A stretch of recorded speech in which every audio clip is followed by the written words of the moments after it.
Hello.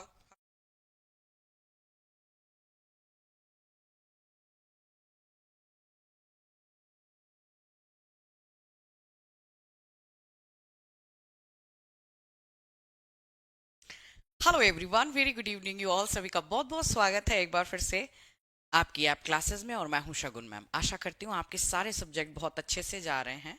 और जो पढ़ने वाले, देखो, जो ऐप क्लासेस में जुड़े हैं वो ऑब्वियस सी बात है, सारे सीरियस एस्पायरेंट्स हैं। तो सभी सब्जेक्ट्स में जो जो टॉपिक आप जब जैसे किसी कॉमन प्लेटफॉर्म पे कमेंट करते हो, तो मैं जैसा कि समझ पाती हूँ, कभी कभी जैसे कमेंट आ जाते हैं कि मैम कैसे तैयारी करें, कैसे सिलेबस कवर होगा, ये कंफ्यूजन वो। कोई कंफ्यूजन नहीं है, सिलेबस कवर होगा, हमारे साथ होगा, हमारे मतलब टीचर्स के साथ होगा। तो वो सारे टीचर्स जो टॉपिक वाइज चल रहे हैं, उनके टॉपिक के साथ आप चलो। आपने सपोज मेरे संग फर्स्ट टॉपिक करा, आप उसका क्या करेंगे, प्रैक्टिस करेंगे घर पे। और स्टडी मटेरियल की बात ऐसी है, तो स्टडी मटेरियल अभी पहले जितना पढ़ा रहे हैं इतना कवर करो पहले। और इससे पीवाईक्यूज आपको अगर मिल जाए तो प्रैक्टिस सेट ले लो आप। ठीक है, चाहे वो किसी भी ब्रांड के हो, बट रिलायबल ब्रांड होनी चाहिए। ठीक है। कृष पर्चा के नाम से आईडी है। नमस्ते। Mukul Sharma, Sagar, Kuldeep, Pushpaswan, most welcome, very good evening dear. ठीक है। ओके। हाँ जी। तो मोस्ट वेलकम, सभी का बहुत बहुत स्वागत है दोस्तों।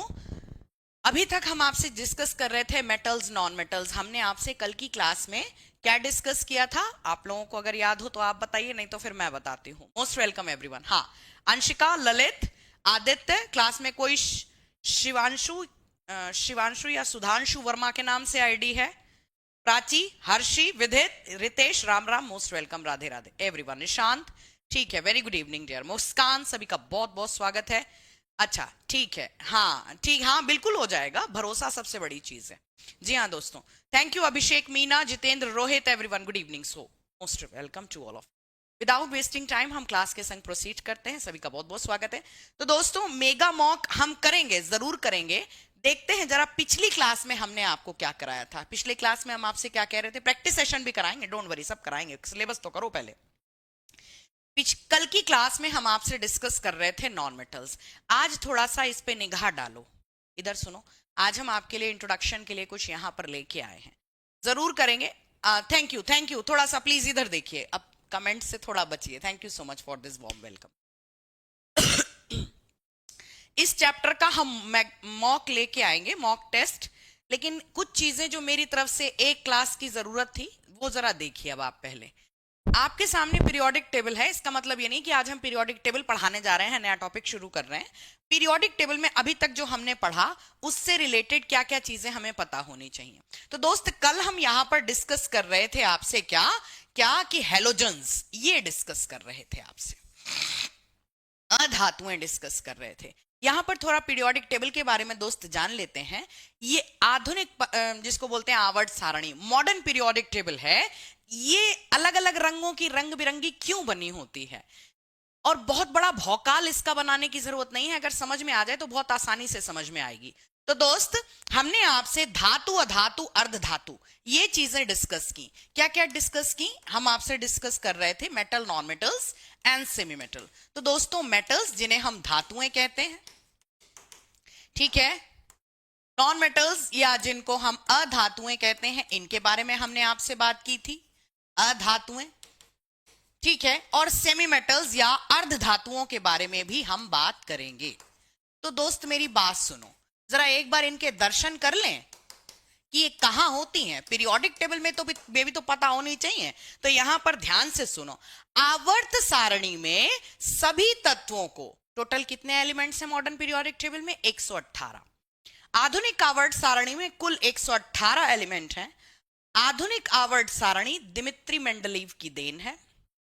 ठीक है, और साथ ही साथ हमको पता होना चाहिए कि इस पूरी पीरियोडिक टेबल को 4 ब्लॉक के एलिमेंट्स में, एस पी डी एफ, मेरी बात सुनो ध्यान से, सारी बातें आपके कानों में कैद होनी चाहिए, उसके बाद दिमाग में। आधुनिक आवर्त सारणी को कुल 4 ब्लॉक के एलिमेंट्स में डिवाइड किया गया है। पहली बात ध्यान से सुनिए, एस ब्लॉक के एलिमेंट कौन कौन से होते हैं? तो ये जो खड़ी हुई, इतना अगर आपको पता है तो अच्छी बात है, नहीं तो सुनो कि अगर हम पीरियोडिक टेबल में किसी भी तत्व को इस प्रकार से पढ़ते हैं, जैसे ऊपर से नीचे की ओर, जैसे कि हम hydrogen, lithium, sodium, potassium, rubidium, caesium, francium ऐसे पढ़ेंगे, तो इसका मतलब हम एक ग्रुप पढ़ रहे हैं। क्या पढ़ रहे हैं? ग्रुप पढ़ रहे हैं।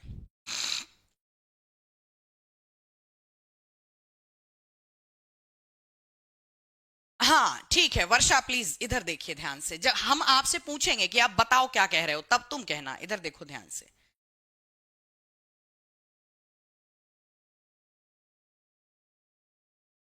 ठीक है, देखो यहां पर ध्यान से।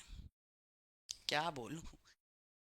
तो हम क्या रीड कर रहे हैं यहाँ पे? ग्रुप रीड कर रहे हैं। और अगर इसी प्रकार से हम किसी को ऐसे रीड करते हैं, जैसे हाइड्रोजन और हीलियम, हमने रीड किया लिथियम, बेरियम और boron, carbon, nitrogen, oxygen, fluorine और नियॉन। तो हम ऐसे जब पढ़ते हैं तो इसका मतलब हम एक पीरियड को पढ़ रहे हैं। तो कितने ग्रुप हैं जरा आओ काउंट करते हैं। 1 2 3 4 5 6 7 8 9 10 11 12 13 14 15 16 17 18। तो यहां पर आ जाओ, कुछ चीजें हम बता रहे हैं, इसे ध्यान से अपने दिमाग में पहले कैद कर लो। क्या? कि मॉडर्न पीरियोडिक टेबल, आधुनिक आवर्त सारणी। वर्षा जी, आपने पर्सनल केमिस्ट्री का सब्जेक्ट लिया है और हम आपके कमेंट नहीं पढ़ रहे हैं, तो हम बहुत गलत हैं। लेकिन अब हम अपनी गलती सुधारेंगे। लेकिन उससे पहले वर्षा जी, आप मेरी बात सुनेंगे, आप क्लास में पहले फोकस करेंगे, क्लास के अंत में हम आपसे पर्सनली पूछेंगे कि क्या कह रही हो। ठीक है वर्षा, गुस्सा नहीं करते। M K Kumar, thank you so much. जी हाँ, बिल्कुल सही कह रहे हैं, मैं एम के कुमार। वर्षा जी कह रही मेरी कमेंट क्यों नहीं पढ़ती हो पर्सनली, हैं? चलो वर्षा इधर आओ, गरमाते नहीं। आधुनिक आवर्त सारणी बहुत इंपॉर्टेंट चीज है, बिल्कुल बातों बातों में पक्की हो जाएंगी, इसलिए पहले सुनना जरूरी है। तो आधुनिक आवर्त सारणी, या जिसको हम मॉडर्न पीरियोडिक टेबल कहते हैं, मॉडर्न पीरियोडिक टेबल, हमको पता होना चाहिए इसमें टोटल कितने एलिमेंट हैं, कुल कितने तत्व हैं, टोटल एलिमेंट्स। इसमें कुल तत्वों की संख्या 118 तत्व हैं। एक बात पक्की। और इन 118 तत्वों को 4 ब्लॉक में विभाजित किया गया है। एस ब्लॉक एलिमेंट्स, सॉरी, क्या? सुनो, S block elements, S block के तत्व, पी ब्लॉक के तत्व, S P D F orbital हमने पढ़ाए थे, वही बात है। एस ब्लॉक के एलिमेंट का मतलब जब उनका हम कॉन्फ़िगरेशन बनाते हैं तो उनका अंतिम इलेक्ट्रॉन एस कक्षा में प्रवेश, एस ऑर्बिटल में प्रवेश करता है। तो S block element, P block elements, D S P D block elements, ठीक है, और इसी प्रकार से एफ ब्लॉक एलिमेंट। तो थोड़ा दर्शन कर लेते हैं ताकि हमारा कॉन्फिडेंस और डेवलप हो जाए। कहां पर? जरा देखो, इधर आओ ध्यान से, कि ये जो फर्स्ट और सेकंड ग्रुप एलिमेंट हैं, इन्हें हम एस ब्लॉक एलिमेंट कहते हैं। क्या कहते हैं? S block element. थोड़ा सा आ जाए यहां पर ध्यान से, पार्ट वाइज ले लें। तो इधर सुनो, इधर एस ब्लॉक के जो तत्व हैं, इनमें कौन कौन से ग्रुप आते हैं? इनमें फर्स्ट ग्रुप एलिमेंट आते हैं जिन्हें क्षारीय धातुएं कहते हैं। ये क्षारीय धातुएं कौन कौन सी हैं? इंग्लिश में एल्कली मेटल्स जिनको हम बोलते हैं। ध्यान से सुनिए, ये कौन कौन से हैं? ये है hydrogen, lithium, sodium, potassium, rubidium, caesium, francium. आओ दर्शन कराएं, इधर आओ। Hydrogen, lithium, sodium, potassium, rubidium, caesium, francium, S block का पहला ग्रुप। एस ब्लॉक का दूसरा ग्रुप कौन सा है? बेटा मांगे कार स्कूटर बाप राजी। अभी घबराने की जरूरत नहीं है, पीरियोडिक टेबल हम दोबारा कराएंगे तो हम दोबारा से ये चीजें और अच्छे से बताएंगे। अभी तुम समझो, सेकंड ग्रुप एलिमेंट को हम क्या कहते हैं? जो सेकंड ग्रुप के एलिमेंट हैं, एस ब्लॉक के अंतर्गत दूसरा ग्रुप कौन सा आता है? Second group. और ये क्या कहलाती हैं? हमारी क्षारीय मृदा धातुएं कहलाती हैं। लेकिन हम घुमा फिरा के एक शब्द प्रयोग कर रहे हैं, तुम्हारे कानों ने सुना, क्या कहलाती हैं? धातुएं। क्या कहलाती हैं? धातुएं। तो एस ब्लॉक के अंतर्गत कोई अधातु आती है? प्लीज कोई बताएगा मेरे को? सारी चीजें बताएंगे। आदर्श शुक्ला, आगे आगे मत भागो, इधर बैठो, इधर यहाँ बैठो आगे। एस ब्लॉक के अंतर्गत क्या सारी धातुएं हैं? हाँ। कोई अधातु है? जाओ देखते हैं, कोई अधातु तत्व है? Is there any the single non metal in S block element? S block element में सिंगल नॉन मेटल कौन बचा? तो याद रखेंगे, हाइड्रोजन एकमात्र अधातु है। किसमें? कहां गया?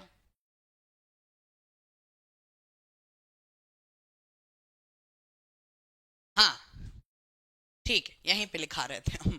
तो याद रखना, एस ब्लॉक के तत्वों में सारे धातु तत्व हैं, क्षारीय धातु हैं, क्षारीय मृदा धातु हैं, बट कौन एक सिंगल नॉन मेटल है? तो hydrogen is the single non metal, single non metal. आवर्त सारणी में एस ब्लॉक के तत्वों में एकमात्र अधातु कौन सी है? तो याद रखेंगे हाइड्रोजन एकमात्र अधातु है, पहली बात। ठीक है, और हमें क्या ध्यान रखना है कि एस ब्लॉक में बाकी सब कौन है? हमारे मेटल्स हैं। अब आ जाते हैं पी ब्लॉक के तत्व। ये जो तुम्हें लाइट ब्लू कलर के दिख रहे हैं, इनको छोड़ो, इधर आओ। कौन कौन से? 13, 14, 15, 16, 17 और 18। इन सभी का जब हम इलेक्ट्रॉनिक कॉन्फ़िगरेशन बनाते हैं तो इनका लास्ट इलेक्ट्रॉन पी ऑर्बिटल में प्रवेश करता है। जैसे मैं एक एग्जांपल आपको बताती हूं, चलो नाइट्रोजन का दिखाएं, आ जाओ, चलो यहीं पे दिखाएं नाइट्रोजन का। तो नाइट्रोजन एटॉमिक नंबर कितना होता है? 7। हम जब इसका इलेक्ट्रॉनिक कॉन्फ़िगरेशन बनाते हैं तो ऐसे 1s2, 2s2, 2p, कितना? 7 है ना, तो 3। तो जो लास्ट इलेक्ट्रॉन है ये पी ऑर्बिटल में गए हैं, इसका मतलब ये है। तो याद रखेंगे पी ऑर्बिटल के अंतर्गत कितने समूह आते हैं, कितने ग्रुप आते हैं? 1, 2, 3, 4, 5, 6। ये 6 ग्रुप कौन कौन से हैं? 13, 14, 15, 16, 17, 18 हमको ध्यान रखना है। ठीक है, क्या जो पी ब्लॉक के एलिमेंट हैं ये सारे के सारे नॉन मेटल हैं? नहीं, एस ब्लॉक के एलिमेंट भी सारे मेटल नहीं है, क्योंकि हाइड्रोजन अपवाद है। इसी प्रकार से पी ब्लॉक के एलिमेंट्स में ये जो तुम्हें लाइट ग्रीन करके कलर के एलिमेंट्स दिख रहे हैं, ये नॉन मेटल नहीं है। ये क्या है? ये एक्चुअली सेमी मेटल है।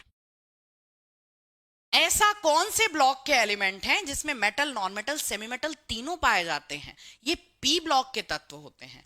पी ब्लॉक के तत्वों में एल्यूमिनियम, गैलियम, इंडियम, थैलियम, ठीक है, यूट्रेनियम, और ये इधर आ जाओ टिन, लेड, और ये नीचे बिस्मथ। ये जो नारंगी रंग से दिख रहे हैं ये धातु तत्व हैं।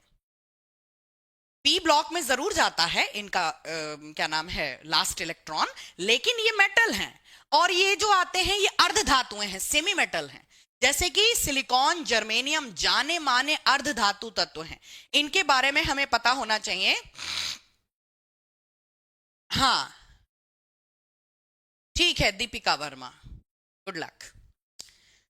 तो ये क्या होते हैं? ये अर्ध धातु तत्व होते हैं। इनकी प्रॉपर्टीज कुछ मेटल से मैच करती हैं, कुछ नॉन मेटल से।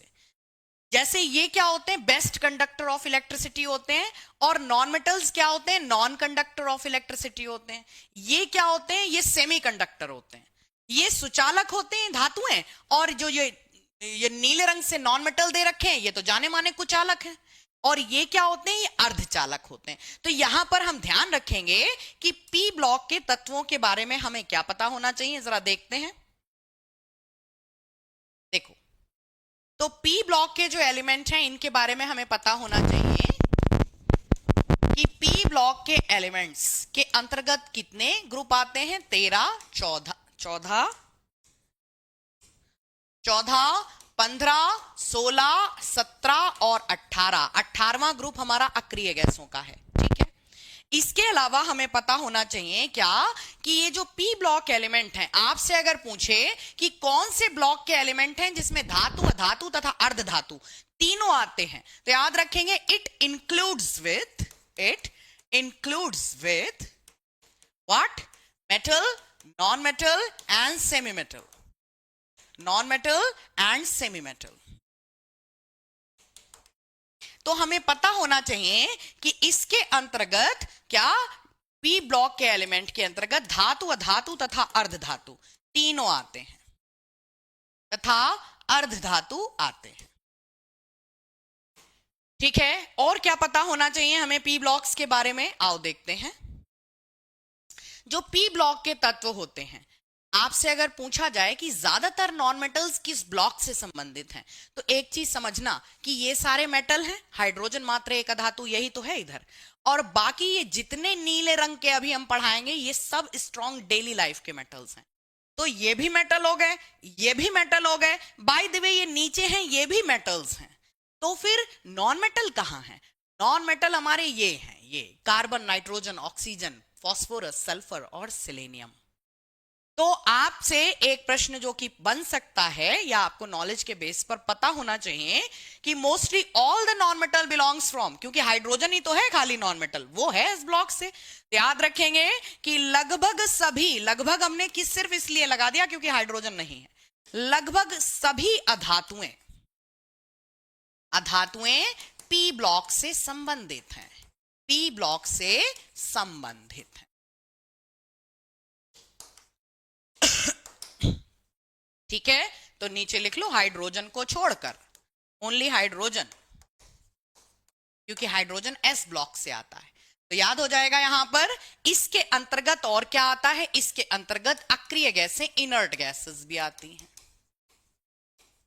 ठीक है, और ये हमें बताने की शायद आपको आवश्यकता नहीं है कि इसके अंतर्गत पी ब्लॉक के एलिमेंट्स के अंतर्गत ही हैलोजन आते हैं, fluorine, chlorine, bromine, iodine and astatine. ठीक है, हो जाएगा। तो याद रखेंगे कि अर्ध धातुएं किस ब्लॉक से संबंधित हैं, पी ब्लॉक से संबंधित हैं। अब बात करते हैं डी ब्लॉक पे। यहां पर आओ ध्यान से, दीपिका के नाम से जो आईडी है, मेरी बात सुनिएगा, जब हम किसी चीज के लिए दोस्त यहां से मेंटली प्रिपेयर होते हैं तो उसको कुछ नहीं किया जा सकता। ठीक है, हाँ, रितेश कुमार उपाध्याय, मैम नोट्स बनाने के लिए बताएं ना, कैसे बनाएं। ठीक है, thank you Indra Pratap. Notes देखो, नोट्स एक ऐसी चीज होती है जो कि हर इंसान की अपनी अपनी व्यक्तिगत होती है।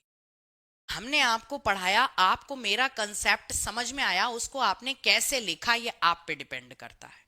You are not the 5th class student जिनको हम लाइन वाइज बोलें और तुम लिखो। बाकी हम दूसरी बात ये कह सकते हैं कि क्लास के जो हम पढ़ाते हैं, आपको 3 टाइप की पीडीएफ दोस्त प्रोवाइड की जाती है। बीच में हम पेन रोक के आपको इसलिए बता रहे हैं because I just only want that you should satisfy. आपको ये ना लगे कि हमारी बात नहीं सुनी, और ये सिर्फ इसलिए क्योंकि तुम लोगों का सेटिस्फेक्शन मेरे लिए प्रायोरिटी है। तो नोट्स आपको 3 प्रकार के मैं प्रोवाइड करती हूँ। एक तो क्लास के तुरंत बाद एक मैं पीडीएफ डाउनलोड कर देती हूँ और वो जाती है आपको डायरेक्ट।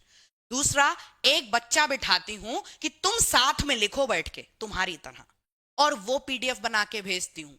तीसरी पीडीएफ आपको जाती है टाइप करी हुई, बिल्कुल सिस्टमेटिक तरीके से। ठीक है, तो मुझे नहीं लगता, हाँ, अब आप ही में से देखो कुछ बच्चे जिनको चीजें कोई दिक्कत नहीं है ना, वो यही कहते हैं मैम कमेंट पे ध्यान मत दो। कोई बात नहीं, लेकिन मेरे लिए सब बराबर है, कोई बात नहीं। इधर देखो प्लीज अब ध्यान से। तो एस ब्लॉक एलिमेंट हो गए, पी ब्लॉक एलिमेंट हो गए और डी ब्लॉक एलिमेंट से। बाकी सिर्फ एक ही बात मैं बोलूंगी कि मैं डाउट सेशन लूंगी जिसमें हम सिर्फ डाउट सॉल्व करेंगे। अभी हम पढ़ाने दो हम। तो यहां पर ध्यान से सुनो कि ये जो मैम एलिमेंट है ये कौन से हैं, फिर इसके अंतर्गत कौन कौन से ग्रुप आते हैं, इनको हम देखो, फर्स्ट सेकंड तो हो गया, तीसरा, चौथा, पांचवा, छठा, सातवां, आठवां, नवा, 10वां, 11वां, 12वां। तो ग्रुप नंबर 3 से लेकर ग्रुप नंबर 12 तक के जो तत्व होते हैं, ग्रुप नंबर 3 से लेके ग्रुप नंबर 12 तक के जो ये एलिमेंट हैं स्काई ब्लू कलर में, ये हैं जिनको बोलते हैं संक्रमण धातुएं। तो यहां पर ध्यान से सुनो, जो डी ब्लॉक के एलिमेंट हैं इनसे संबंधित हमको क्या क्या बातें पता होनी चाहिए। आ जाओ, बहुत इंपॉर्टेंट है। तो डी ब्लॉक के एलिमेंट्स क्या होते हैं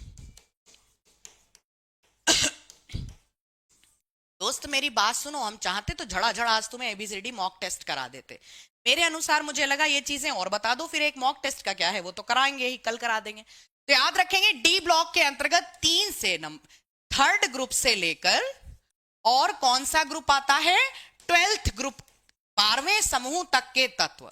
ग्रुप का मतलब दोस्त समूह होता है, और उसको आप हिंदी मीडियम वाले भी ग्रुप के नाम से समझिए। तो याद रखेंगे इसके अंतर्गत जो तत्व आते हैं ये ज्यादातर कौन से तत्व होते हैं, यह प्रायः दैनिक जीवन की धातुएं हैं। ये बहुत इंपॉर्टेंट पॉइंट है, आपको पता होना चाहिए। दैनिक जीवन की आदर्श धातुएं हैं। आदर्श धातुओं से आप क्या समझते हो, इधर सुनो, पीछे छोड़ो, मेरी बात बताओ। स्टैंडर्ड मेटल्स क्या होते हैं भाई, जिस धातु के हम जेबर बना सकें, सोना, चांदी, जिंक, कोबाल्ट, निकिल, है ना, टिन, लेड, ये वो धातुएं हैं जिनके लिए हम कह सकते हैं पीट पीट कर चादर बना दो। इनके गलनांक, क्वथनांक, इनके मेल्टिंग और बॉइलिंग पॉइंट काफी हाई होते हैं। ठीक है, तो हमको ये चीजें यहां से मिलती हैं कि हैं तो हमारे एस ब्लॉक के एलिमेंट भी मेटल्स, कैल्शियम, सोडियम, पोटेशियम, ये सब मेटल्स हैं, लेकिन क्या तुम उनकी कटोरी बनाते हो? नहीं। क्या हम उनका तारों में प्रयोग कर सकते हैं? नहीं। तो याद रखेंगे कि these are mostly daily life metals, and most of the daily life metal belongs to which block element? किस ग्रुप, किस ब्लॉक के एलिमेंट कहलाते हैं दैनिक जीवन की धातुएं? D block. इनको हम किस नाम से जानते हैं? इन्हें हम ट्रांजिशन मेटल्स के नाम से जानते हैं। इन्हें ट्रांजिशन मेटल्स या इन्हें संक्रमण धातुएं भी कहा जाता है। तो संक्रमण धातुएं किसका दूसरा नाम है? तो डी ब्लॉक के तत्वों को संक्रमण धातुएं कहा जाता है। हम जब किसी भी रासायनिक अभिक्रिया में उत्प्रेरक का प्रयोग करते हैं तो वो किस ब्लॉक के एलिमेंट होते हैं? तो most of the D block elements are catalyst. हमको पता होना चाहिए किसी भी रासायनिक अभिक्रिया में जब हम किसका प्रयोग करते हैं? कैटालिस्ट। तो ज्यादातर आप जैसे प्रसिद्ध अभिक्रियाएं उठाओ, जैसे कि वनस्पति तेलों से वनस्पति घी बनाने वाली अभिक्रिया क्या कहलाती है? हाइड्रोजनाइजेशन। तो हाइड्रोजनीकरण अभिक्रिया जो कि सबसे ज्यादा एग्जाम में पूछी जाती है, उसमें किसका यूज करते हैं? प्लैटिनम का। क्या है वो? D block element. आयरन का। तो याद रखेंगे ऐसे तत्व हाँ ट्रांजिशन मेटल्स कहलाते हैं। इनके आपको अगर पूछा जाए कि पीरियोडिक टेबल में कौन सी धातु है, ऐसे पूछेगा अगर मेटल से रिलेट करके, कौन से धातु तत्व हैं जिनके गलनांक तथा क्वथनांक सबसे ज्यादा होते हैं? सो सारे मेटल्स में इनके सबसे ज्यादा, तो याद लिख लीजिए, इनके गलनांक एवं क्वथनांक सबसे उच्च होते हैं, सबसे उच्च होते हैं। They are having highest melting and boiling point. इतनी बात समझ में आई? अब बात करते हैं आखिरी और एफ ब्लॉक एलिमेंट्स पे कि एफ ब्लॉक एलिमेंट्स मैम क्या होते हैं? एफ ब्लॉक के तत्व क्या होते हैं? इनके अंतर्गत क्या क्या आते हैं? तो हमने क्या पढ़ा? एस में आते हैं मोस्टली मेटल्स, हाइड्रोजन को छोड़कर। पी में आते हैं metal, non metal, semi metal तीनों। और डी में आते हैं सारे स्ट्रॉन्ग आइडियल मेटल्स, धातुएं। जबकि एफ ब्लॉक के अंतर्गत इनको हम क्या बोलते हैं? ये कहलाते हैं कौन से? इधर आओ पहले दिखाएं क्योंकि पीरियोडिक टेबल में दिखाना बहुत जरूरी है, पढ़ाए तो जा रहे हैं। इधर देखो जो लेटे हुए पड़े हुए, ये याद रखेंगे कि इन्हें हम लेंथेनॉइड और एक्टिनॉइड्स के नाम से भी जानते हैं। ये ऊपर 14 है, नीचे 14 है। और अंतः संक्रमण धातुएं, इन्हें इनर ट्रांजिशन मेटल्स कहा जाता है। इनकी संख्या टोटल कितनी है? 28। तो हमको क्या याद होना चाहिए? हमें पता होना चाहिए कि जो एफ ब्लॉक एलिमेंट्स हैं ये कौन कौन से हैं। याद रखेंगे इसके अंतर्गत लेंथेनॉइड्स, इसे हिंदी में भी दोस्त लेंथेनॉइड ही आप कहेंगे, तो ये मत कहना मैडम हिंदी में नहीं बताया। ठीक है, इनकी संख्या कितनी है दीपिका? 14। और इसी प्रकार से दूसरे आ जाते हैं जिनको हम एक्टिनॉइड्स के नाम से भी जानते हैं। ठीक है दीपिका? ठीक है, जिन्हें एक्टिनॉइड्स के नाम से भी जानते हैं, और इनकी संख्या भी 14 है। तो अंतः संक्रमण धातुएं टोटल कितनी हैं? इनकी संख्या 28 है। इन्हें हम क्या बोलते हैं? Inner transition metals. Inner transition metals. इनसे रिलेटेड एक प्रश्न आपका बन जाता है कि आवर्त सारणी में किन ब्लॉक के तत्वों का स्थान सुनिश्चित नहीं है? आयुष सिंह कह रहे हैं मैम हिंदी में भी बोलो यार। आयुष हमसे कह रहे हैं अरे हिंदी में भी बोलो यार। अरे हिंदी में तो ही तुम बोल रहे हैं यार, अंग्रेजी बोल रहे हैं। अरे यार तुम मुझे बताओ यार, ओ यार तुम इधर आओ। आयुष, लेंथेनॉइड को यार हिंदी में भी लेंथेनॉइड ही कहते हैं, अब हम इसका क्या करें? बस इतना बताओ यार। इधर आओ यार। ओ माय गॉड यार, बड़े बढ़िया, ये स्पिरिट हमें बड़ी अच्छी लगी यार। ठीक है तुम केमिस्ट्री पढ़ा रहे, थोड़ा हिंदी में भी बता दो यार। यार इसे हिंदी में भी यार लेंथेनॉइड कहते हैं, बात इतनी सी है। अब हम क्या करें? हम इसका हिंदी में तुम्हें कोई ऐसा नाम बता दें जो तुम्हारा एग्जाम भी ना पूछे, फिर तुम कहोगे यार तुमने पढ़ाया नहीं था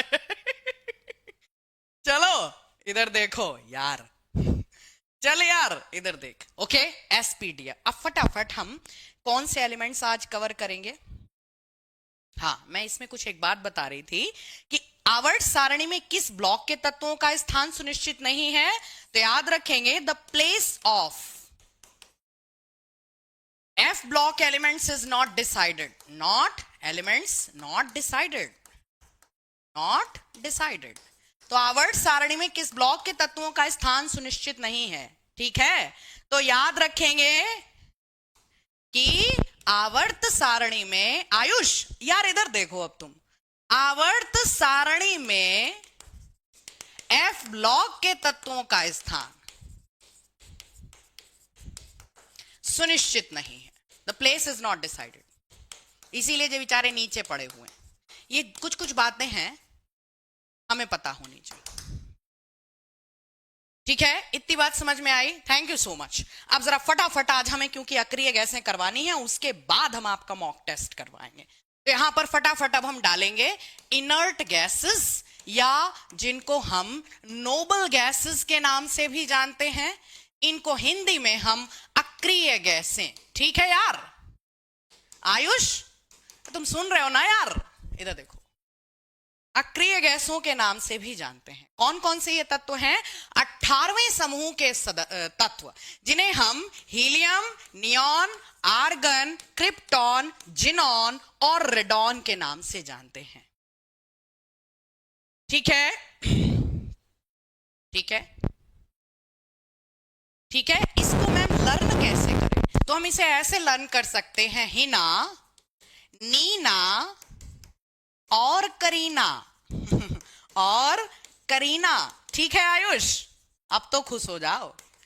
का एक्स-रे रंगीन, एक्स-रे रंगीन। आई बात समझ में? तो हम अक्रिय गैसें कैसे लर्न करें? ठीक है राजू, ओके राजू गौतम, हाँ ठीक है।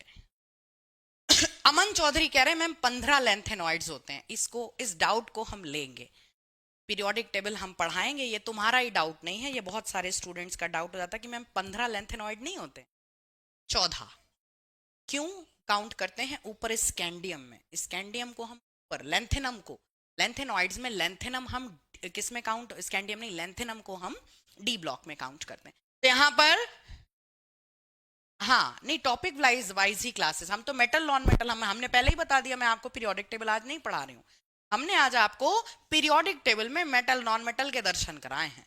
तो जरा देखो, अक्रिय गैसों की अगर हम बात करते हैं तो अक्रिय गैसों में हमें ज्यादातर दिक्कत आती है किस चीज की? हमें इनका ये नहीं, कभी कभी एटॉमिक नंबर निकालने में दिक्कत आती है। तो दोस्त इसका एटॉमिक नंबर हम ऐसे निकाल सकते हैं, देखो, जैसे helium, neon, argon, krypton, xenon और रेडॉन। तो यहां पर देखो, जैसे हमें खाली हीलियम का एटॉमिक नंबर पता है, आगे का नहीं पता। तो हमें पता होना चाहिए कि अगर हम 2 में 8 जोड़ दें, ठीक है, 2 + 8, तो आ जाएगा हमारा कितना एटॉमिक नंबर? 10। अब ये कितना आया? 10। ठीक है, हम यहीं पे लिख लेते हैं 10 ताकि तुम्हें इधर समझ में आ जाए। इधर, ठीक है, ये कितना आ गया हमारा? यहां पे आ गया 10। अब इस 10 में आप +8 और जोड़ो, फिर कितना आ जाएगा? 18। किसका एटॉमिक नंबर आ गया? आर्गन का। 18 में 18 जोड़ो, अब कितना आ गया? 18 18 36। किसका एटॉमिक नंबर निकला? क्रिप्टॉन का। ठीक है, 18 में फिर 18 जोड़ो, कितना आया? 18 18 36 और 54। 54 में अब आप 32 जोड़िए, 32। कितना आ जाएगा? तो 54 और 32 उठा के देख लो, 4 2 6 और 5 3 8 86। तो हमें क्या सिस्टम याद रखना है कि +8 +8 +18 +18 एंड +32। 8 8 18 18 32। 32 के बाद तुम्हें जोड़ने, क्योंकि रेडॉन के नीचे कोई एलिमेंट नहीं। इतनी बात समझ में आई? परमाणु क्रमांक रटने की जरूरत नहीं है। अगर तुम्हें हीलियम का आता है तो तुम आराम से निकाल ले जाओगे। यस ललित जांगीर। तो याद रखेंगे, अक्रिय गैसों से संबंधित हमसे कुछ प्रश्न पूछे जाते हैं जो कि इस प्रकार हैं। Helium atomic number 2, mass number 4। आवर्त सारणी में हाइड्रोजन के बाद दूसरा सबसे हल्का तत्व है। बात आ रही है समझ में? तो याद रखेंगे क्या कि यह आवर्त सारणी की दूसरी सबसे हल्की गैस है। दूसरी, क्योंकि सब पहली कौन सी है? हाइड्रोजन। दूसरी सबसे हल्की गैस है। तो याद रखना चाहिए, it is second lightest gas. It is second lightest gas, light gas. याद रखोगे। और इसका दूसरा प्लस पॉइंट क्या है? It is a inert gas. यह एक अक्रिय गैस है। यह कैसी गैस है? यह एक अक्रिय गैस है। तो ये दो बातें अगर इसकी हमें ध्यान है तो हम बहुत अच्छे से समझ सकते हैं कि इसका प्रयोग हाइड्रोजन के संग हम गर्म हवा के गुब्बारों में भरने के लिए क्यों करते हैं। हाँ, चलो ठीक है, थैंक यू जितेंद्र गोस्वामी। तो याद रखेंगे कि इसे गर्म हवा के गुब्बारों में, गर्म हवा, हॉट एयर बलून, हवा के गुब्बारों में भरने के लिए प्रयोग करते हैं। गुब्बारों में भरते हैं। ठीक है। तो अगर आपसे पूछ लिया जाए which of the following is actually use to fill in hot air balloon, तो लिख लेंगे use to fill in hot air balloons. Hot air balloons किस रूप में भरते हैं? तो हाइड्रोजन के साथ मिलाकर भरते हैं। हाइड्रोजन एक सबसे हल्की गैस जरूर है, लेकिन तुम्हें यह पता होना चाहिए कि यह एक क्रियाशील गैस है। कौन? हाइड्रोजन। तो अगर हम हीलियम नहीं मिलाएंगे तो फटने के चांसेस रहते हैं बलून के।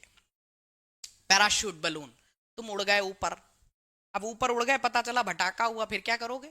फिर सेल्फी का क्या करोगे? तो याद रखेंगे हीलियम से रिलेटेड ये बातें हमको पता होना चाहिए। हीलियम का एक प्रयोग होता है कि इसे एरोप्लेन के टायर्स में भी भरने में प्रयोग करते हैं।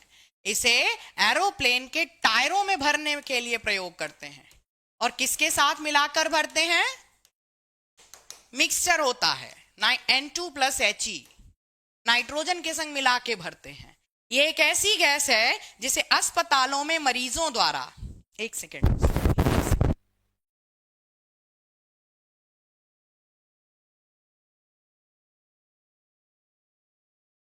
इसे अस्पतालों में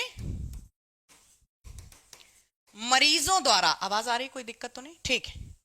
मरीजों द्वारा लिया जाता है, प्रयोग किया जाता है। कैसे लिया जाता है? तो याद रखेंगे ऑक्सीजन प्लस हीलियम का मिश्रण देता है डॉक्टर। अब आप सोचो कि मैम प्योर ऑक्सीजन क्यों नहीं दे देते? तो कोई बंदा जो कि, अब उसे अस्पताल वाले को छोड़ो, तुम हमारी अपनी बात कर लो पहले। क्या कि हम अभी यहां बैठे क्या खाली ऑक्सीजन ले रहे हो? नहीं, वातावरण की अन्य अशुद्धियां, प्रदूषण कहां ले जाओगे? तो प्योर ऑक्सीजन तो हम तुम भी नहीं ले रहे हैं। तो याद रखिए, किसी चीज के लिए हमारे फेफड़े, हमारी श्वास नली, हमारा जो शरीर है वो एक हैबिचुअल हो चुका है। वो किस चीज के लिए? मिक्सचर के लिए। ठीक है। मतलब वही वाली बात हो गई कि पानी मिला दूध पीने के लिए आदी हो गया है शरीर। तो ऐसे ही समझ लो कि अब अचानक से अगर मान लीजिए हमें कोई खास प्रॉब्लम हो जाए और हमें डॉक्टर ऑक्सीजन दे और प्योर ऑक्सीजन दे दे, तो क्या होगा? तो उसका ये होगा कि कहीं ना कहीं हमारे जो धमनी है ना, जो जहां पर ऑक्सीजन, कहीं ना केवल ब्लड को साथ में, जहां जहां ऑक्सीजन, वहां पर एक प्रेशर क्रिएट हो सकता है। हाँ हाँ, क्या कह रहे हो? बताओ वर्षा, अपनी बात तो लिखो। मैं कमेंट रोज नहीं करती, प्लीज मेरी सुन लो। क्या सुने बताओ? चलो, तो याद रखना कि हीलियम का अस्पतालों में इस प्रकार से मिक्सचर के रूप में प्रयोग होता है। कर ले जाओगे तो हीलियम के बारे में हमें ये बातें बहुत अच्छे से पता होनी चाहिए। हीलियम का एक यूज हमने आपको पहले भी बताया है कि इसे स्क्यूबा डाइवर्स द्वारा प्रयोग किया जाता है। इसे गहरे पानी के गोताखोर, गहरे पानी के गोताखोरों द्वारा ट्राइमिक्स के रूप में प्रयोग करते हैं। ये ट्राइमिक्स क्या है? ये मैंने पहले भी बताया है। नाइट्रोजन, हीलियम प्लस ऑक्सीजन, इन तीन गैसों के मिश्रण का प्रयोग करते हैं स्क्यूबा डाइवर्स। कर ले जाओगे, कोई दिक्कत की बात तो नहीं? हाँ ठीक है, ठीक है सागर पाल, दिल से शुक्रिया आपके इन शब्दों के लिए। हीलियम के बाद आ जाओ नियॉन। हाँ, हीलियम के बाद नियॉन। नियॉन एक ऐसी अक्रिय गैस है, एटॉमिक नंबर 10 2 8। हमें पता होना चाहिए कि नियॉन का बेसिक इंट्रोडक्शन क्या है, ये है। तो आवर्त सारणी की दूसरी अक्रिय गैस कौन सी है, जिसे हम नियॉन कहते हैं। नियॉन की सबसे बड़ी खासियत यह है कि यह प्रकाश की भेदन क्षमता बढ़ाने के लिए बहुत माहिर है। तो लिख लीजिए, यह प्रकाश की भेदन क्षमता में, यह प्रकाश की भेदन क्षमता में वृद्धि करती है, बढ़ाती है, क्षमता बढ़ाती है, ऐसे लिख लो। अब ये भेदन क्षमता क्या, पेनिट्रेटिंग पावर।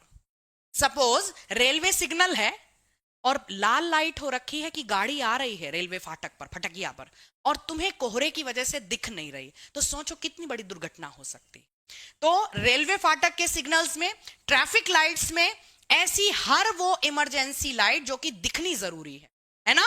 तो यातायात के साधनों में, तो याद रखिए, it increases the penetrating power of light, it increases the penetrating power of light, penetrating power of light.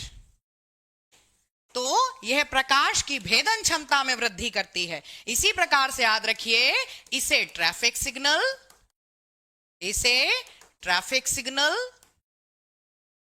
Railway signal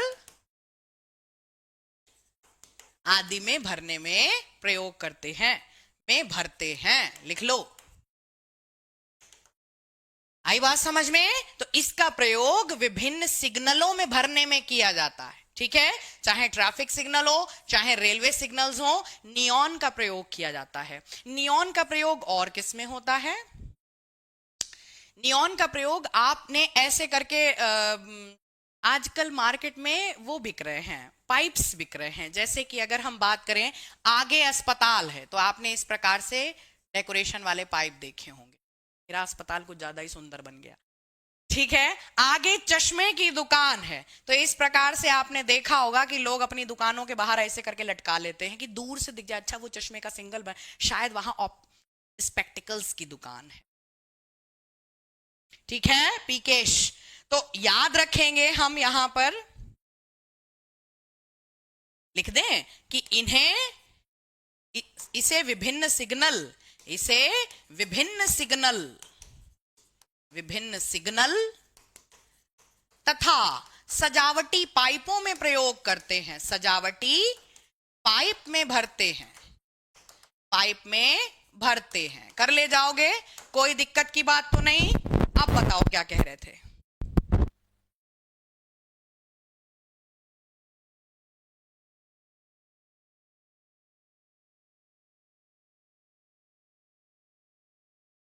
clear?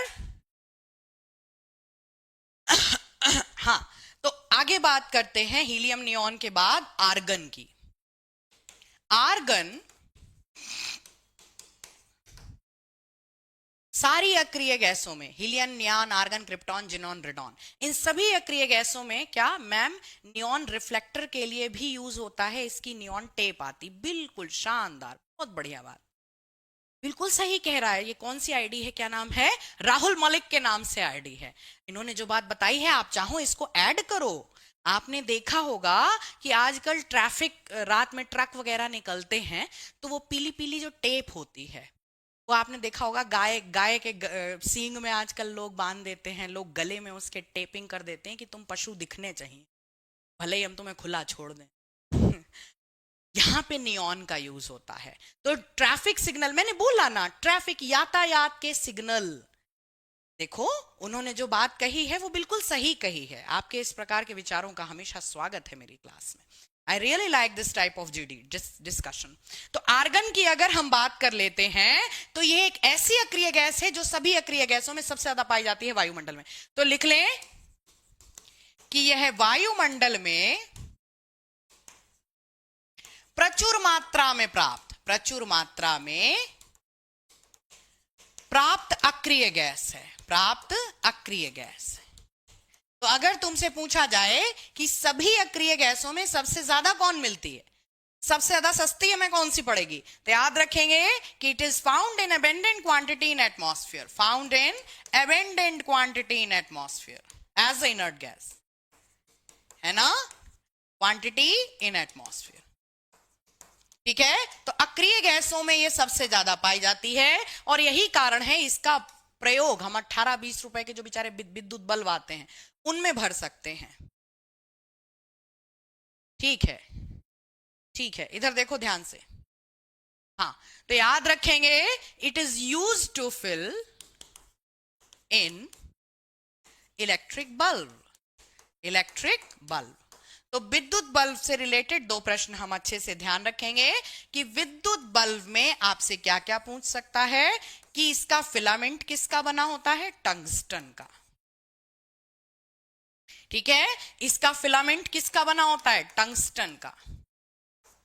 इसी प्रकार से अगर तुमसे पूछें अंदर गैस कौन सी भरी होती है, आर्गन। आपसे अगर पूछ लें कौन से कांच का प्रयोग किया जाता है, तो फ्लिंट कांच का प्रयोग किया जाता है। कौन से कांच का, फ्लिंट कांच का प्रयोग किया जाता है। आई बात समझ में, कर ले जाओगे। हाँ ठीक है, तो याद रखेंगे यहां से चीजें आपसे पूछी जाती। ठीक है, ओके, अगला देखो। ठीक है, तो विद्युत बल्ब में भरने में प्रयोग की जाती, विद्युत बल्ब में भरते हैं। ठीक,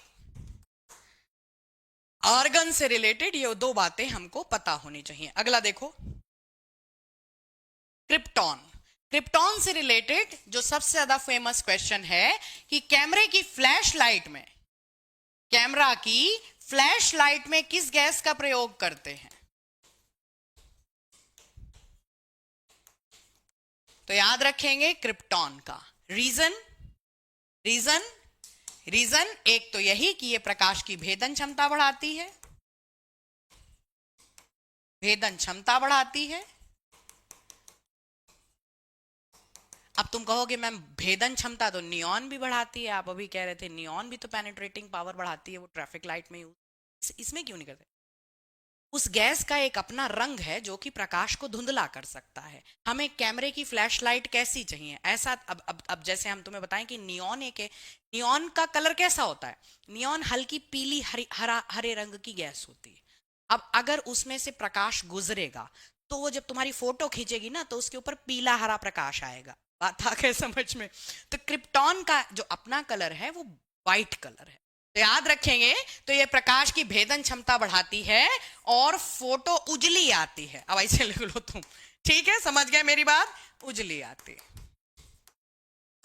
अब हमने लाइट में भर ही ऐसी गैस रखी है जिसका अपना कुछ कलर है, तो उसमें से जब लाइट गुजरेगी तो ऑब्वियस सी बात है कि फिर वो फोटो खराब करेगी।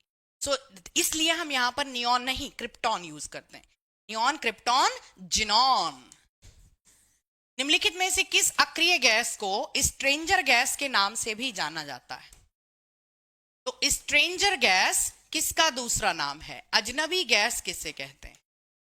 तो याद रखेंगे स्ट्रेंजर गैस जिनॉन का ही दूसरा नाम है। एक ऐसी अक्रिय गैस जो कि फ्लोरीन जैसे एलिमेंट्स के संग यौगिक बनाती है। जी हाँ, हाँ, ट्यूबलाइट में कौन सी गैस, क्रिप्टॉन। ठीक है, दूसरी बात एक याद रखिएगा कि ट्यूबलाइट में एलईडी होती है और बल्ब में फिलामेंट अलग हो।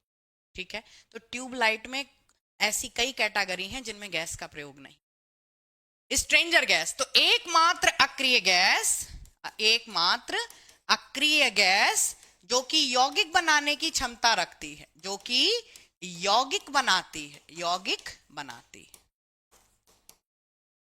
अच्छा, तो फिर अक्रिय गैसों में अपवाद है। जी हाँ, तो याद रखेंगे वैज्ञानिक थे जिनका नाम था नील बर्लेट। नील बर्लेट, उन्होंने खोज की कि एक जो सभी अक्रिय गैसें हैं उनमें से जिनॉन एक ऐसी अक्रिय गैस है जो फ्लोरीन जैसे हाईली इलेक्ट्रोनेगेटिव एलिमेंट, पूरी आवर्त सारणी में सबसे ज्यादा हाईएस्ट रिएक्टिव नॉन मेटल कौन सा है, फ्लोरीन। तो याद रखेंगे कि फ्लोरीन के संग ये यौगिक बनाती है, एटॉमिक नंबर 7, सॉरी 9, सॉरी 9, मुक्त इलेक्ट्रॉनों की संख्या 7। तो याद रखेंगे, एक एग्जाम्पल दे दीजिए, xenon tetra fluoride is an example. तो एकमात्र अक्रिय गैस जो कि यौगिक बनाने में सक्षम है, याद रखेंगे, xenon tetrafluoride. Street light, street light के लिए हमेशा याद रखिए एक क्वेश्चन जो कि अगर आपसे बने कि स्ट्रीट लाइट में कोई अक्रिय गैस नहीं भरी होती है। स्ट्रीट लाइट के बारे में हमको बहुत अच्छे से पता होना चाहिए कि जो गलियों में, सड़कों पर अभी हम निकल जाएं तो खंभों के ऊपर बड़ी बड़ी लाइटें लगी होती हैं, उसे हम सोडियम लाइट कहते हैं। सोडियम लाइट इसे क्यों कहते हैं? क्योंकि इसमें सोडियम वाष्प भरी होती है, सोडियम वाष्प। ये इसका क्या काम होता है? क्या ये भेदन क्षमता बढ़ाती है? ये क्या करती है? ये प्रकाश की प्रकीर्णन क्षमता बढ़ाती है, स्कैटरिंग पावर बढ़ेगी। मतलब एक लाइट हमने खंबे के ऊपर लगाई है, अगर सोचो वो खाली खंबे के नीचे लाइट देगी तो अगली लाइट हमें कितनी पास पास लगानी पड़ेगी, फिर सरकारी खर्चा कितना बढ़ेगा, आप समझ गए ना। तो याद रखेंगे कि ये प्रकाश की प्रकीर्णन क्षमता, प्रकाश प्रकीर्णन क्षमता, प्रकीर्णन का मतलब स्कैटरिंग, प्रकीर्णन क्षमता बढ़ाती है। याद रखेंगे, it increases the penetrating power of light, penetrating power, sorry, scattering power, I'm sorry sir, scattering power, power of light। इतनी बात समझ में आई? तो स्ट्रीट लाइट का question, thank you Gaurav Yadav. Bharat, krypton को रोड लाइट में भर दो तो क्या वो नियॉन की तरह बिहेव करेगी? रोड लाइट में क्यों भरोगे तुम? और रोड लाइट में चलो तुम कितनी गलियां सारी चीजें हमेशा इन्वेस्टमेंट को ध्यान में रख के बात की। जो हमारी जरूरत रेलवे फाटक पर है कि वो लाइट जरूर दिखनी चाहिए, पेनिट्रेटिंग पावर, क्या वो इमरजेंसी हमारी गली में है? तुम्हारी सारी बातों का जवाब हमने इसी में दे दिया। Investment is the main thing. ठीक है, जिनॉन, जिनॉन के बाद अगली और आखिरी अक्रिय गैस कौन सी है? रेडॉन। तो याद रखेंगे रेडॉन, एटॉमिक नंबर 86, अभी निकलवाया था हमने आगे। तो हमें याद रखना है कि क्योंकि आवर्त सारणी में वह सभी तत्व जिनकी परमाणु क्रमांक संख्या 82 से अधिक होती है वो सब रेडियो एक्टिव एलिमेंट। तो याद रखेंगे, the single radio active inert gas, single radio active inert gas, एकमात्र अक्रिय गैस जो कि रेडियोधर्मी है, रेडॉन। याद रखेंगे, एकमात्र अक्रिय गैस जो कि रेडियोधर्मी है, रेडियो एक्टिव है। आई बात समझ में? रेडॉन। कौन सी अक्रिय गैस है जिसका कैंसर रोग के इलाज में प्रयोग किया जाता है? तो याद रखेंगे, इसका प्रयोग कैंसर रोग के इलाज में करते हैं। तो कैंसर रोग के इलाज में प्रयुक्त होती है। ठीक है, रेडॉन से रिलेटेड हमको पता होना चाहिए, इसका प्रयोग हम बीकॉन लाइट में भी करते हैं। Beacon light, Bacon light. Bacon लाइटें क्या होती हैं? बीकन लाइट क्या होती है? औद्योगिक स्तर पर इन लाइटों का प्रयोग करते हैं और वैसे ज्यादातर बीकॉन लाइटें, thank you so much Vivek, thank you so much. जो बेकॉन लाइटें हैं ये ज्यादातर आपने शादी ब्याह में लगी देखी होंगी कि तुम्हारे घर में लेडी संगीत है, तुम्हारा तिलक चढ़ रहा, तुम्हारे यहाँ ब्याह हो रहा, हमें एक ऐसी लाइट चाहिए जिसे ज्यादातर गलती से लोग हेलोजन लाइट भी बोलते। Ma'am what is radio active? ऐसे एलिमेंट जो अंधेरी प्रयोगशाला में रखे रखे रेडिएशंस निकाल।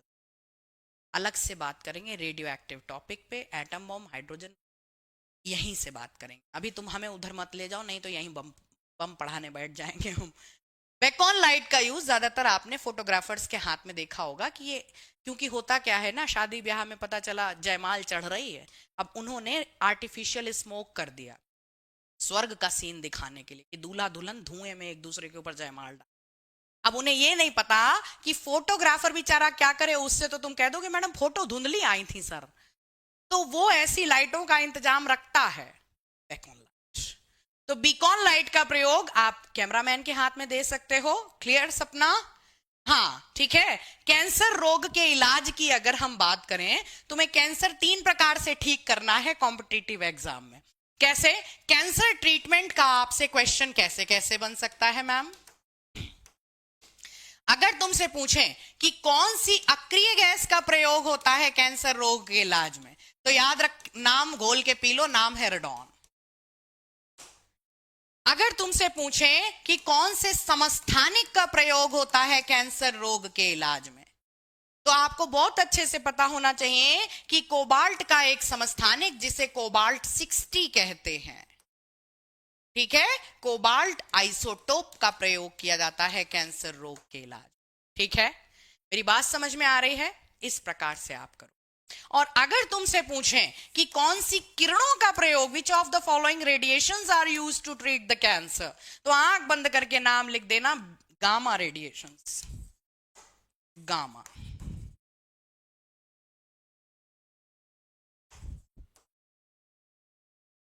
अब मेरी बात आओ यहां ध्यान से सुनो। कैंसर की अलग अलग अवस्थाएं होती हैं। जैसे स्टेज की जो सबसे फाइनल स्टेज होती है, जिसमें आपने सुना होगा कि बहुत सारे लोगों के बाल झड़ जाते हैं, पूरा बाल निकालना पड़ता है, लेडीज हो चाहे जेंट्स हो। अमन चौधरी कह रहे हैं मैम कैमरा में सिल्वर ब्रोमाइड का भी तो यूज होता है। अरे अमन चौधरी जी, कैमरा में नहीं यूज होता है, जब फोटो धोई जाती है, फोटोग्राफी में यूज होता है, कैमरे में यूज नहीं होता है। लेकिन तुमने पढ़ा है और तुम्हें याद है, इसलिए तुमने कही कही है ये बात। Thank you so much Dhruvesh के नाम से आईडी। इधर आओ ध्यान से। तो रेडिएशन थेरेपी आपने सुना होगा लोगों के मुंह से, कीमोथेरेपी, रेडिएशन थेरेपी, ये क्या है? तो कैंसर की स्टेज है, जो स्टार्टिंग स्टेज होती है या सेकेंड स्टेज होती है, उसमें हम कीमोथेरेपी मतलब दवाओं से काम चलाते हैं। लेकिन जो रेडिएशन थेरेपी होती है, उसमें हम गामा किरणों का मतलब जिन रेडिएशंस का प्रयोग होता है उनमें गामा किरणें होती हैं। और जब उच्च भेदन क्षमता वाली, इनको हम आपको पढ़ाएंगे रेडियो एक्टिविटी में, अल्फा बीटा गामा 3 प्रकार की रेडियोधर्मी किरणें होती हैं, जिनमें से हमें पता होना चाहिए सबसे ज्यादा भेदन क्षमता, लगभग 100 सेंटीमीटर मोटी एल्यूमिनियम की चादर को भेदने की क्षमता रखती हैं गामा किरणें। ये जब हमारी बॉडी पर गिरती हैं, तो जो हमारे बाल, हेयर फॉलिकल्स होते हैं, हिल जाते हैं, ऐसे समझो। तो याद रखिएगा, नेचुरली हेयर फॉल होने लग जाता है। तो याद रखेंगे हम रेडिएशन थेरेपी। मैम जो आप करा रहे हैं उसके अलावा कुछ और पढ़ूं क्या? Varsha, if you have any confusion then you can partially you can go with NCERT, just if you have any. ठीक है वर्षा? ठीक है। और अन्यथा मैं आपसे फिर कहूंगी पीवाईक्यूज उठा, प्रीवियस ईयर वही हम यहाँ पर, जब हमारा लगेगा कि सिलेबस मतलब भर का कंप्लीट हो गया है, उसके बाद हम ज्यादा ज्यादा मॉक टेस्ट लेके आया करेंगे। और अभी हम, जी अभी हम क्या करेंगे भरत सिंह, अभी हम हर चैप्टर के, हर 1 या 2 चैप्टर के बाद मॉक टेस्ट लेके आएंगे। आशा करती हूँ कि आज हमने अक्रिय गैसें आपको करा दी और आपको समझ में आई हैं। पीरियोडिक टेबल हमने नहीं पढ़ाई थी, क्योंकि 1-2 बच्चे स्टार्टिंग में क्या पता नहीं क्या चल रहा है क्लास में, कभी कोई टॉपिक पढ़ाने बैठ जाती हैं, कभी कोई टॉपिक तो मैंने इसलिए फिर से बता दूं, हमने तुम्हें पीरियोडिक टेबल अभी नहीं पढ़ाई है। ठीक है दीपिका? हिंदी में मैम जी। चलो अच्छा, हम और कोशिश करेंगे और हिंदी में पढ़ाएं। अब हम तुम्हारे लिए क्या बोले? ठीक है दीपिका, अच्छा ठीक है। अब बताओ, कुछ कह रहे? हेयर रिमूवल कराने के लिए रेज का यूज किया जाता है क्या? नहीं राहुल मलिक, किरणों के द्वारा तुम्हें गंजा नहीं किया जाता। ठीक है, अगर तुम सोच रहे हो कि हेयर रिमूवल के लिए यूज करते हैं, नो, ना ना, वो तुम जो आजकल वो चल रहा है, क्या नाम है, हेयर रिमूवल थेरेपी, वो ये नहीं है। ठीक है, ओके, हेलो, नाइस सेशन। दोस्त, अगले टीचर की भी क्लास होगी आपकी, और क्योंकि इसके बाद अब हम कल आपसे मॉक टेस्ट डिस्कस करेंगे। और बताओ, कुछ कह रहे थे? क्योंकि तुम लोग बीच बीच में बोलते हो तो हम कहते हैं बाद में पूछेंगे। कैंसर ट्रीटमेंट बता दो। कैंसर का जो ट्रीटमेंट है 3 प्रकार से पूछ लेते हैं। यदि समस्थानिक पूछे तो कोबाल्ट 60 बता देना। सिलेबस कब तक खत्म होगा? As soon as possible. घास नहीं काटेंगे, एक बात पक्की है। ठीक है, कोशिश है कि जल्द से जल्द। और एक जरा जो तुम हमसे सुनना चाह रहे हो, डेट, मंथ, हफ्ता, तो मेरी बात सुनो, जरा सिलेबस के मिड में पहुंच जाए हम, आधा, आधे या आधे से कम सिलेबस कम से कम हो जाए, उसके बाद हम आराम से समझ जाएंगे कि बाकी के ये चैप्टर कब तक हम करा देंगे, फिर हम तुम्हें बता, ठीक है। और बताओ क्या कह रहे थे, गामा रेज का सोर्स क्या होता है? अल्फा बीटा गामा किरणें, सारी की सारी किरणें रेडियोधर्मी पदार्थों से, यूरेनियम, रेडियम, रेडॉन, इनसे रिलीज होती हैं। ये हम चौधरी जी आपको पढ़ाएंगे रेडियो एक्टिविटी वाले चैप्टर में, ठीक है। Thank you so much. Bomb बनाते हैं, हाँ हाँ, बम इससे नहीं बनाते। थैंक। समस्थानिक क्या होता है? प्राची, प्राची ने क्वेश्चन पूछा है, मैम समस्थानिक क्या होते हैं? समस्थानिक ऐसे तत्व, ऐसे तत्व, हम आपसे पूछें जी हमने क्या लिखा है प्राची, तो आप कहोगे मैम हाइड्रोजन नहीं लिखा है, लेकिन तुमने ऊपर की नंबर बदल दिए, 1 2 3 कर दिया। तो यहां पर मेरी बात सुनो, ऊपर 1 2 3 कर दिया, इसका मतलब क्या हुआ? इसका मतलब हाइड्रोजन के परमाणु में न्यूक्लियस, अगर हम इसको बताएं तो हम कहेंगे एक प्रोटॉन है अंदर और एक इलेक्ट्रॉन है बाहर। इसको अगर हम बताएं तो 2 में से जब हम 1 घटाएंगे, देखो इसमें सब में से एक एक घटाओ, इधर आओ मेरी बात ध्यान से सुनो, तो इसमें से इसे 0 आया, 2 में से 1 गया 1 आया, 3 में से 1 गया 2 आया, तो इन सब में किस चीज का अंतर है? न्यूट्रॉन का अंतर है। और बाकी सारी चीजें क्या सेम आ रही हैं? मैम एटॉमिक नंबर लेकिन सबका सेम है। तो ऐसे तत्व जिनमें परमाणु क्रमांक संख्या समान होती है, सेम एटॉमिक नंबर, परंतु द्रव्यमान संख्या भिन्न भिन्न होती है, या कह लो न्यूट्रॉनों की संख्या अलग अलग होती है, ये समस्थानिक कहलाते हैं। तो समस्थानिकों का मतलब कुछ कुछ यूज होता है, इनकी केमिकल प्रॉपर्टीज सेम होती हैं। ऑक्सीजन का सामान्य रूप वैसे तो तुमने ये वाला देखा होगा, लेकिन तुम्हें पता है ऑक्सीजन का एक समस्थानिक ये भी होता है, ऑक्सीजन का एक समस्थानिक ये भी होता है। तो हमें ये बात बहुत अच्छे से पता होना चाहिए कि क्या न्यूक्लियस में न्यूट्रॉनों की संख्या घट बढ़ जाए तो क्या प्राप्त होते हैं? तो समस्थानिक प्राप्त होते हैं, आइसोटोप्स। जी हाँ, प्रोटियम, ड्यूटीरियम, ट्राइटियम, इनका नाम क्या है? प्रोटियम, ड्यूटीरियम और ट्राइटियम। इधर आओ, तुमने पूछा, अब जो वैलिड चीज पूछोगे उसे हम जरूर बताएंगे। तो ये क्या है हमारा 1H1, this is protium, hydrogen का समस्थानिक प्रोटियम, ठीक है प्राची। और ये है आपका ड्यूटीरियम, इसका एक प्रश्न आपसे बनता है, अभी बताते हैं, अभी लिखो इसे ड्यूटीरियम, ठीक है, प्रोटियम, ड्यूटीरियम।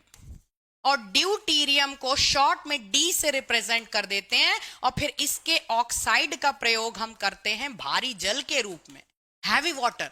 जब हम आपको रेडियो एक्टिविटी वाला चैप्टर पढ़ाएंगे तब हम आपको पढ़ाएंगे न्यूक्लियर रिएक्टर, नाभिकीय रिएक्टर, तब उसका प्रश्न बनता है कि नाभिकीय रिएक्टर को ठंडा करने के लिए किसका प्रयोग करते हैं?